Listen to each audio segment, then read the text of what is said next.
Good morning.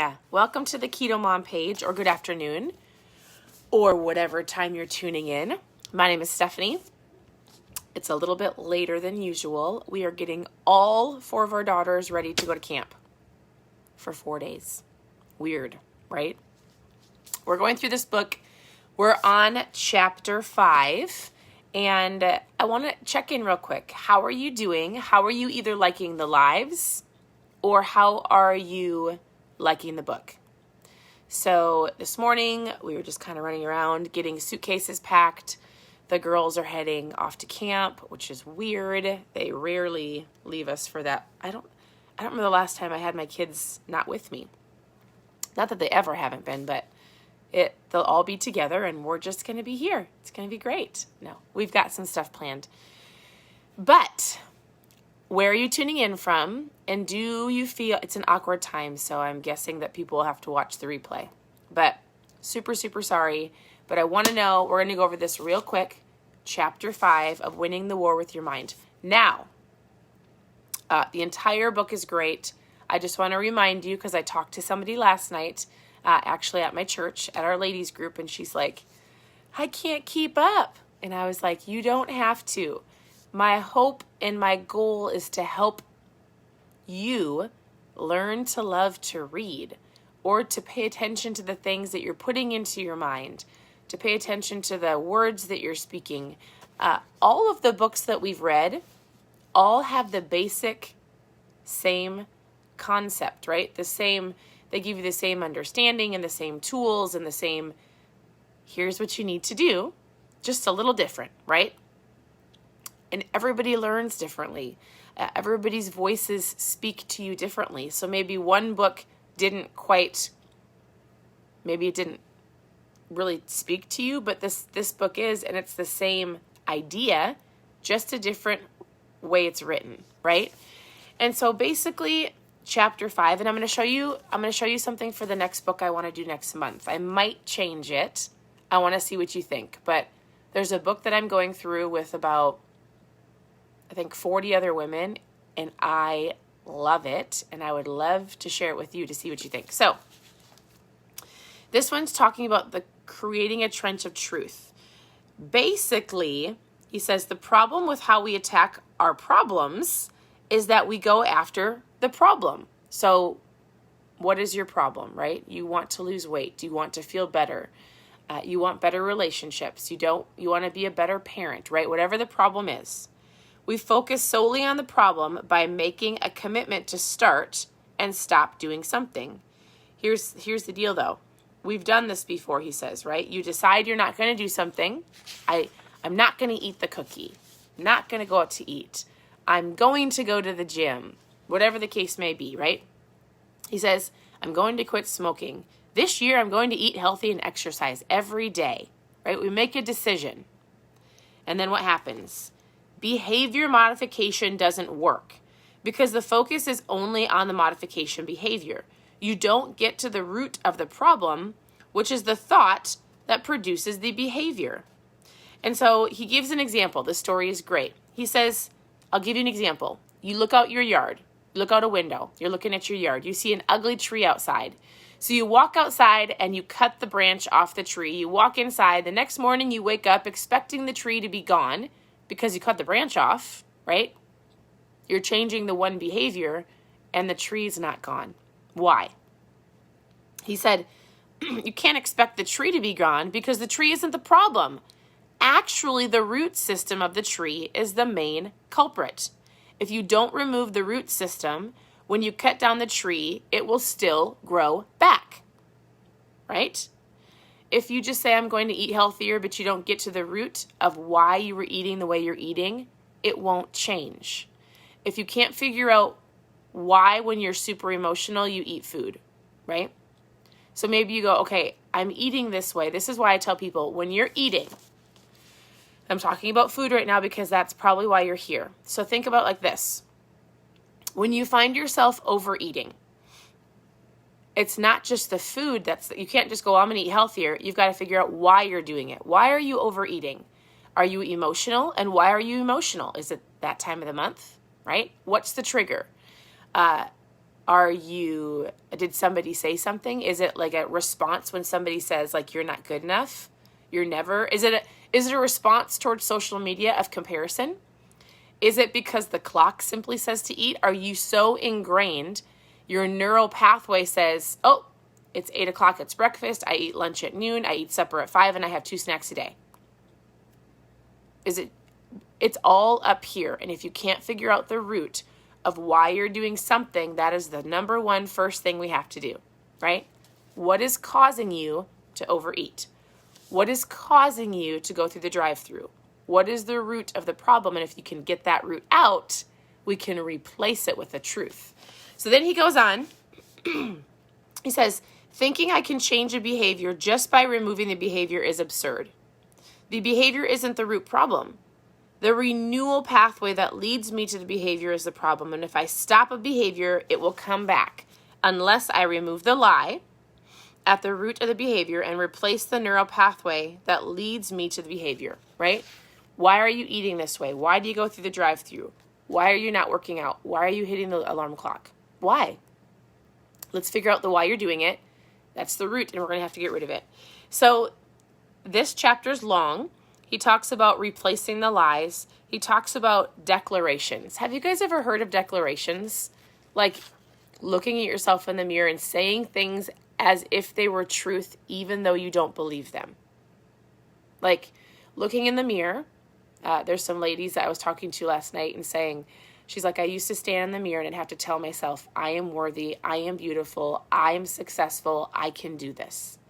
Even though she didn't quite believe it at the time, but she was like, I've got to put the truth in. I've got to put the truth in until I believe it, right? A declaration. And you can have a declaration for anything in your life. So this Pastor Craig, talks about how he had some issues with what he believed with money. So he wrote a declaration about money. He writes a declaration about being blessed, about not being stressed, about owning stuff, about the way he feels. And he gives you all of the examples in the book. He says you need to write it down, you need to think it, you need to confess it. You need to write down the declaration of what you want to do. So like we could write a declaration about, I am fit and strong. I'm not going to be controlled by emotions. I have control over my food, right? We could write something down. So you're going to write it, you're going to think it, and you're going to say it. And you guys, just like the other books that we've read, this says the same thing. What we put in our minds comes out in our lives. Every action we take, every word that we say, and every attitude we express originates in our thoughts. What are you putting in your mind? Right now, you're listening to me. I'm super honored, right? We're listening to the book. We're reading the book. The book is great. He talks about how if you have a high-performance car, you don't put garbage gasoline in it, right? He's like, if you have an animal, a dog that you love, if you love your dog, you're going to give it the best food that you can. Why are we not feeding our bodies and our minds with the best that we can? We sit and watch mindless TV. We sit and scroll mindlessly on social media and compare ourselves to other people, right? We listen to garbage music. We watch garbage TV shows. We call these things in our home truth or trash, stuff that does not add value to our life. You might go, oh, but for real, I would challenge you to listen to a song today if you listen to certain music, and I want you to listen to what they're speaking. Is it positive? Is it like uplifting? Is it putting something great in your mind? Or is it trash? There is a difference.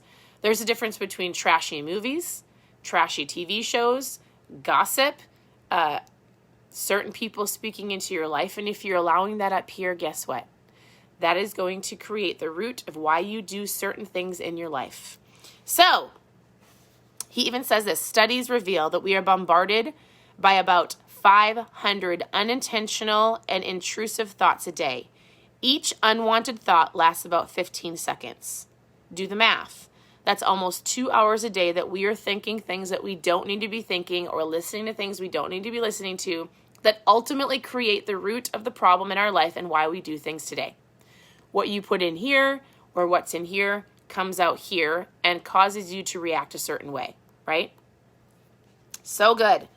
So he goes on, he talks more about declaration, and then at the end of every chapter, he gives you a exercise. He says, we're going to start digging the trenches out with truth.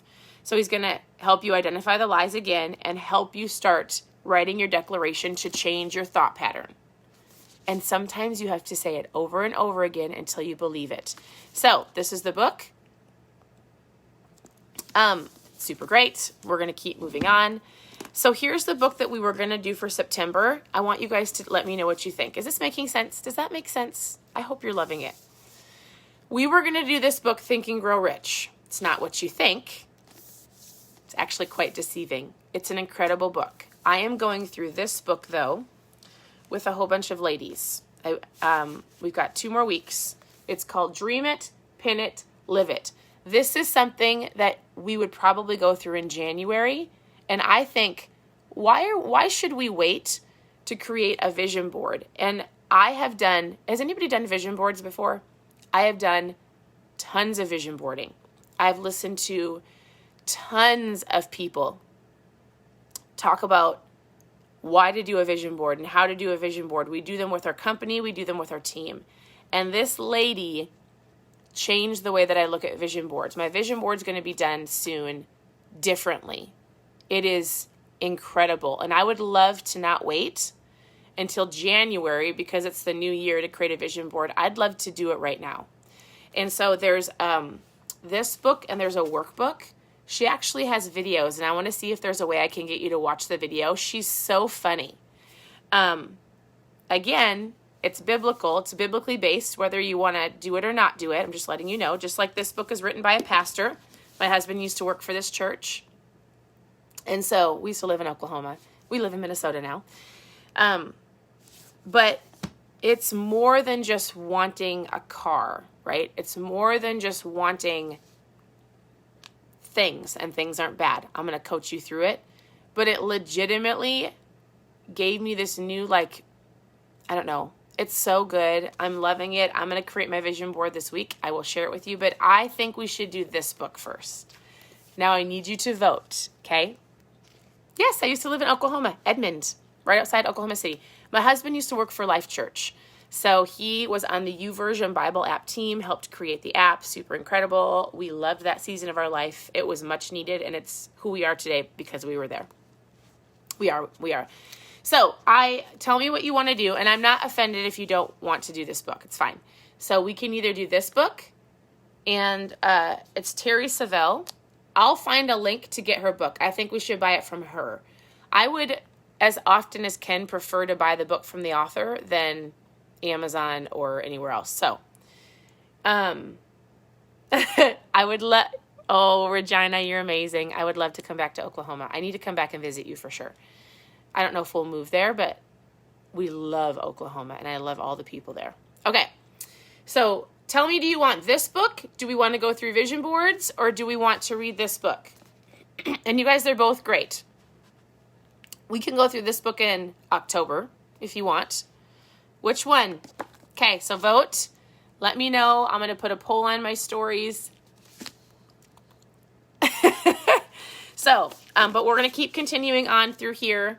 And I'm not going to start the next book until September because I feel like people are getting ready for school. So we'll get done with this book early. And I'm just going to do some recap and rethinking and re-anchoring of all the things that we've done over the last few months until we get to September. Okay? So I think y'all are amazing. I think the vision board book is going to be the one that's voted for. And continue to tune into the page where I always share recipes and tips and tricks throughout the day. I appreciate you all. I've got to go get my kids ready. They're going to camp for 4 days. It's going to be great. They're going to love it. So it's through our church. Otherwise, I hope you guys have a wonderful day, and we'll talk to you soon. Don't go get the book. I'm going to get you a link, and I'll get that to you very soon. So I'll post it tomorrow. So, okay. We'll talk to you later, everybody.